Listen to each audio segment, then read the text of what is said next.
हम लोग एक सक्सेस पॉइंट एकेडमी चलाने के साथ साथ एक एनजीओ भी रन कर रहे हैं। एनजीओ का नाम है तथागत श्रेय संकल्पित शैक्षणिक व जनकल्याण समिति। मुझे बहुत प्राउड फील हो रहा है कि आप लोग मेरे साथ में बैठकर मेरी क्लासेस से जुड़े, आप लोग यहाँ पे आके पढ़ रहे हो।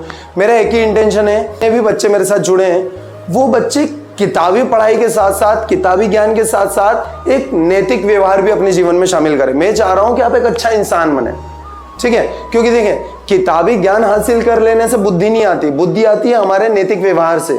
मैं चाह रहा हूं कि आप लोग पढ़ाई के साथ साथ एक सद्मार्ग पे चले, एक अच्छे मार्ग पे चले। मैं एक एनजीओ चलाता हूं जिसमें सड़क पे बेसहारा बैठे हुए बच्चे या फिर सड़कों पे भीख मांगते हैं, जिनका कोई नहीं है, जिनको कोई नहीं पूछता, जिनको जो केवल अपना गुजारा केवल मांग कर खाकर करते हैं, जो सड़कों पर फुग्गे बेच रहे हैं, जो खिलौने बेच रहे हैं, जिनका कोई नहीं है, ऐसे बच्चों को, जिनको कोई नहीं पूछता, ऐसे बच्चों को मैं बिल्कुल फ्री ऑफ कॉस्ट पढ़ाता हूँ। पढ़ाना, लिखाना, कॉपी किताब देना, उनको खाने की व्यवस्था कराना, तो ये सब चीज़ें मेरी एनजीओ के थ्रू बिल्कुल निःशुल्क चलती है। मैं चाह रहा हूँ बच्चों कि आप लोग यहाँ पर जुड़कर, मेरे साथ में जुड़कर अपनी पढ़ाई तो करें ही करें, हम मेहनत तो खूब करेंगे। मैं वादा करता हूँ, आप मेरे साथ बैठो, ये वीडियो शूट हो रहा है, इस वीडियो में मैं बोल रहा हूँ, आप लोग जब पढ़ोगे ना तो आपकी मेहनत से 10 गुना ज्यादा मैं मेहनत करने वाला हूं। मैं चैलेंज कर रहा हूं, मेरी तरफ से कोई कसर नहीं रहेगी आपको टॉपर्स बनाने की, आपको स्टार बनाने की। बस कहते हैं ना कि गाड़ियों में 2 ही पहिए होते हैं और दोनों का बैलेंस होना बहुत जरूरी है। अगर एक पहिया रखकर एक पहिया निकाल दिया जाए तो वो बैलेंस नहीं चलेगा। तो सेम वैसी सचिन सर अगर मेहनत कर रहे हैं तो इसमें आपको भी बराबर रूप से कोऑपरेट करना है ताकि वो गाड़ी सही रूप से चलते जाए, ठीक है? तो उसके लिए आप कब कर पाओगे? जब आप डिसिप्लिन होगे, जब आप में अनुशासन होगा, तो ही आप कर पाओगे। कि मैंने आपको अभी बताया कि मैं एक एनजीओ चला रहा हूं, ऐसी एनजीओ जो कि सड़क के गरीब बच्चों के लिए चलाई जा रही है, उनकी शिक्षा के लिए चलाई जा रही है। तो बेटा मैं आपसे यही कहना चाह रहा हूं कि आप लोग, एक एनजीओ क्या होती है? एक एनजीओ वो होती है जो अपने खुद से तो काम करती है, अन्य लोगों को भी अच्छे काम में अपने से जोड़ती है। तो मैं ये अच्छे काम आप लोगों के सहयोग के बगैर बिल्कुल नहीं चला पाऊंगा, बिल्कुल नहीं कर पाऊंगा, ये इम्पॉसिबल है। क्योंकि बोलते हैं ना कि दीपक में जब तक तेल होगा वो तब तक वही जलेगा, तब तक ही जलेगा।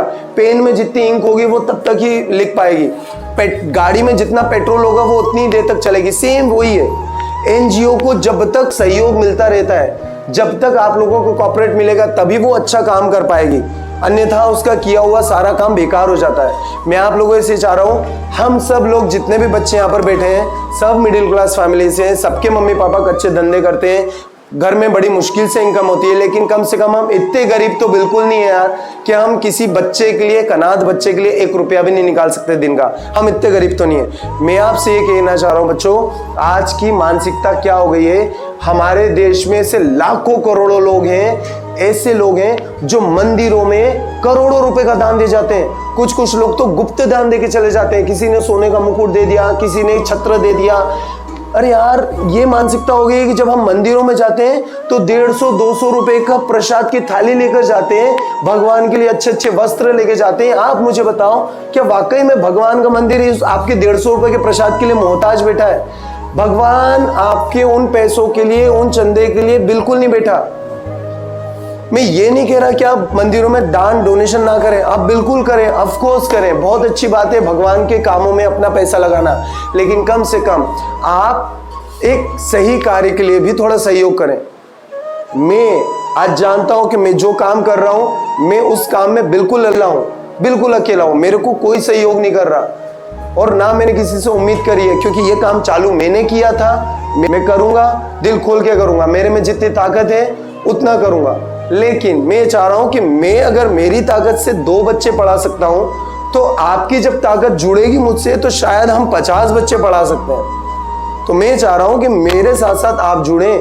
आप लोग कम से कम इसमें मुझसे एक वादा करो कि आप लोग नहीं ज्यादा मदद कर सकते तो कम से कम 30 रुपए महीना आप इसमें डालकर अपना एक अच्छा नेक इंसान का कार्य कर सकते हो। अपने मम्मी, आप 30 रुपए भी डालते हो पर मंथ के, तो अपने नाम से नहीं, अपने मम्मी पापा के नाम से इसमें डालें कि सर ये मेरे मम्मी पापा के नाम से 30 रुपए इसमें डाले गए।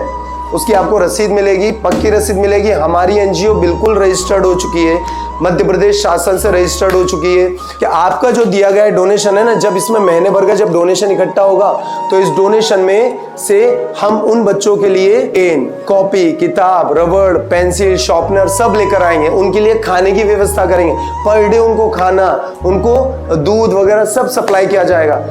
आपको पता ही है कि मेरी एक्चुअल कंडीशन क्या है। मेरी एक्चुअल कंडीशन ये है कि आज मैं किराए के घर में रह रहा हूँ, मेरा खुद का भी मकान नहीं है। मेरे पिताजी ठेला चलाते हैं, मुश्किल से 100 से 150 रुपए रोज का कमाते हैं। हम लोग बिल्कुल अच्छी फैमिली से नहीं है, ये मान करके चलो कि हम लोग आर्थिक रूप से सक्षम नहीं है, लेकिन दिल धड़कता है उन गरीब बच्चों के लिए। सड़कों पे जब मैं जाता हूँ ना, ऐसे बच्चों को देखता हूँ तो मुझे वाकई में बहुत लगता है कि नहीं यार, मेरे इस समाज में इन बच्चों के लिए कुछ तो काम होना चाहिए। मैं आपको एक वाकया बताऊं, जब कोरोना का लॉकडाउन लगा था तो उस लॉकडाउन में मैं एक किराए के घर में रहा करता था, और वो जिन मकान मालिक का जिन मकान मालिक का घर था वो करोड़ों रुपए के मालिक हैं, उनके पास करोड़ों रुपए की संपत्ति है। घटना बता रहा हूं कि लॉकडाउन में मैं एक टीचर हूं, कोचिंग क्लास चलाता हूं, जो भी किराया निकलता है वो मैं अपनी कोचिंग क्लास से कमा कर किराया देता था। उस मकान मालिक ने क्या करा, जब लॉकडाउन लगा, उस लॉकडाउन के बाद उन्होंने तुरंत मुझे किराए के लिए परेशान किया कि भाई किराया ला कर दो, मकान का किराया। मैंने बोला अभी तो लॉकडाउन लग चुका है, मैं किराया कैसे ला कर दूंगा अभी? तो बोले नहीं, आप किराया ला कर दे, नहीं तो घर खाली करें। मुझे किराए के लिए परेशान किया गया, और ऑफकोर्स सी बात है, मेरी कोचिंग बंद थी तो मैं कहाँ से किराया दे सकता था, और मेरी क्या, पूरे देश में सब लोगों के काम धंधे बंद पड़े थे। पर मैं आपको मेंटेलिटी बता रहा हूँ आज के अमीर लोगों की, जिनको पैसे का घमंड हो चुका है। उन्होंने मेरी बिल्कुल नहीं सुनी, मुझे तुरंत कह दिया कि आप अपना सामान निकालो और कहीं भी जाओ, हमें कोई मतलब नहीं। उस वक्त मेरा एक बच्चा 8 महीने का था और एक बच्चा 3 साल का था, और घर में कोई नहीं था करने वाला, क्योंकि चूंकि लॉकडाउन चल रहा था तो कोई मदद करने के लिए आ भी नहीं सकता था कि यार चलो अपन सचिन सर की सामान उतरवाने में मदद कर देते, कोई नहीं आ सकता था। मैंने अकेले ने, मेरी पत्नी ने मेरे बच्चे को संभाला, और मैंने अकेले ने डबल मंजिल से उतरकर नीचे सामान उतारा, और सामान उतार के हमने बड़ी मुश्किल से एक मकान देखा और वहां पर हमने सामान को एडजस्ट किया। और उसके बाद से जिस मकान मालिक ने हमारे बुरे समय को देख के, या कोरोना लॉकडाउन में किराया न देने की वजह से जिसने हमें मकान से निकाला था ना, उसके ऊपर फिर मुझे बहुत तरस आया, बहुत तरस आया।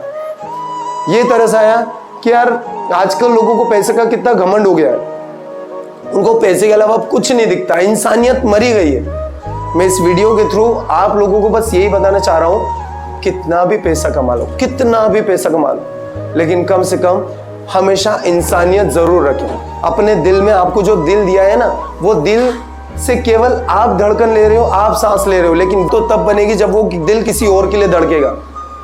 प्लीज यार, पैसे का सदुपयोग करना सीखो। जब आप मरोगे तो पैसा लेकर बिल्कुल नहीं जाओगे। जब आप मरोगे ना, शैया पे जब लेटोगे, चिता पे जब लेटोगे, आपके हाथ से घड़ी, चेन, चश्मा सब उतार लिया जाएगा। मैं देखता हूं कि कितने रुपए लेके आप ऊपर जाते हो, नहीं लेके जाओगे। जब प्राउड है अपने आप पर और अपने मम्मी पापा के ऊपर कि मेरे पापा ठेला चलाते हैं, बड़ी मुश्किल से 100-150 रुपए कमाते हैं, और मुझे घमंड है कि मेरे पिताजी ने इस नेक काम के लिए मुझे और मेरी संस्था को ये बोर्ड दिलाया।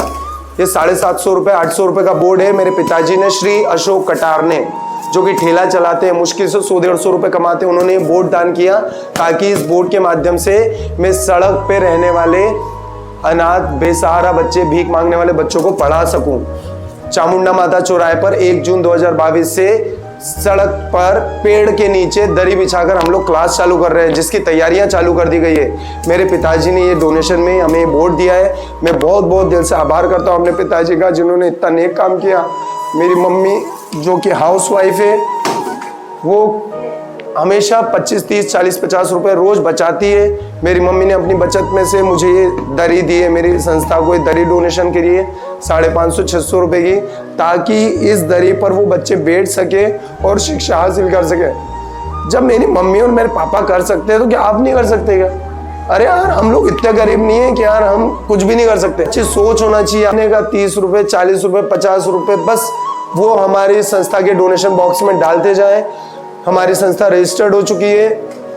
आप चाहे तो हमें गूगल पे, फोन पे भी कर सकते हैं, ऑनलाइन पेमेंट भी कर सकते हैं। हमारी संस्था का बैंक अकाउंट है, आप बैंक अकाउंट में आप हमारी संस्था के बैंक अकाउंट में डाल सकते हैं। अच्छे काम करें, हमेशा अच्छे काम करें, ऐसे काम करें जिससे हमारा नाम तो रोशन हो, हमारे मम्मी पापा का नाम रोशन हो, हमारे स्कूल का नाम रोशन हो, हमारे देश का नाम रोशन हो। हमेशा सद्मार्ग पे चलें और बच्चों को इसमें जोड़ें, क्योंकि बोलते हैं ना बच्चे ही नई युवा पीढ़ी है, वही अगर चलकर देश को चलाएंगे। तो ज़्यादा से ज़्यादा बच्चों को इस नेक काम में जोड़ें। और मैं बस आपसे ज़्यादा कोई उम्मीद नहीं करना चाहता, बस आपसे ये कह रहा हूँ अच्छी पढ़ाई करें, मैं हमेशा आपके साथ खड़ा रहूँगा। आपको स्टार बनाने में जितनी मेहनत मेरे से हो सकेगी मैं वो ज़रूर करूँगा। बस आपको भी मेरे साथ में डिसिप्लिन बनकर डेली कोचिंग आना है, डेली पढ़ाई करनी है, अच्छे काम करना है। हाँ, आप लोगों के सहयोग से जो हम एनजीओ का काम करेंगे वो इतना आगे चलेगा। मैं जानता हूँ कि आज हमारा काम भले ही से छोटा है, लेकिन हम सब लोग मिलकर इस काम को बड़ा बनाएंगे और आने वाले समय में हमारी कोचिंग, हमारी एनजीओ का नाम काफ़ी बड़े स्तर पर होगा। और मैं चाह रहा हूँ कि आप सब भी इसमें सहयोग करें। Thank you so much. Sir, ये गरीब बच्चों के लिए मेरे तरफ मेरे परिवार से 100 रुपये। वेरी गुड, तालियां बजाओ इस बच्चे के लिए। बेटा क्या नाम है आपका? कृष्णा पवार। कृष्णा, ये 100 रुपए किस चीज के लिए लेकर आए हो आप? गरीब बच्चों के लिए। किसने दिए 100 रुपए? मम्मी पापा ने। आपके मम्मी पापा का नाम क्या है? नंद किशोर परमार और रिंकू परमार। वेरी गुड, नंद किशोर जी और रिंकू जी, आपका बहुत बहुत धन्यवाद कि आपने ये 100 रुपए, ये 100 रुपए नहीं है, ये उन बच्चों के लिए करोड़ों रुपए हैं। आप जान करके हैरान होंगे, करोड़ों रुपए हैं, क्योंकि 100 रुपए से न जाने कितने ही बच्चों को हेल्प मिलेगी। बेटा ये आपने हाथ से इस डोनेशन बॉक्स में डालो।